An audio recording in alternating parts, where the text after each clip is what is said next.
Well, this weekend, Americans will once again adjust their clocks as we spring forward for daylight saving time, a change that some in Congress are actually fighting to keep permanent indefinitely. And meteorologist Melissa Nord spoke to the U.S. Naval Observatory on why they keep time and if it would change if the Sunshone Protection Act becomes law.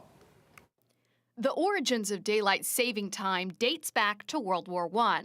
The U.S. went to a daylight savings to save fuel, coal, to help for fighting the war. And since then, the world view on saving daylight is mixed.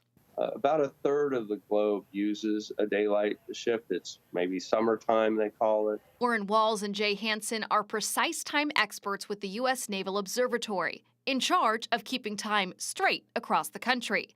U.S. Naval Observatory Master Clock. The Navy's responsibility for precise timekeeping dates back to a tragedy at sea. The British Crown put up what was called the Longitude Act that says solve longitude, and the solution is a clock. Timekeeping was also a necessity for safety on land. There's a very famous train wreck, and that's actually what brought about having kind of a standard time for the United States. Today, our lives depend on precise time. While most people don't realize it, timing plays a critical role in your everyday life. You don't necessarily see it, but from GPS that tells you where you're at, to your cell phones that you use to talk to people, to the power grid and all sorts of other things.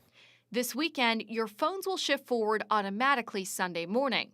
But at the Naval Observatory, it doesn't change how we keep the fundamental time. UTC, or Coordinated Universal Time, is still that fundamental time in the background that people have shifts off of. It's interesting. One of the main changes will happen to their phone line. When you call in and ask what the time is, they switch a button for that, and that's the one difference.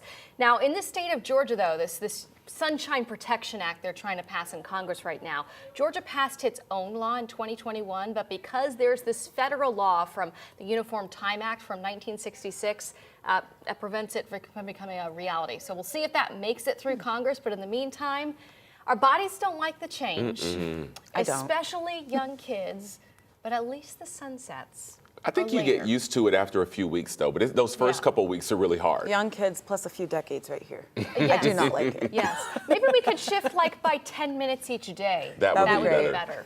That'd be too complicated for everybody, except the smartphones.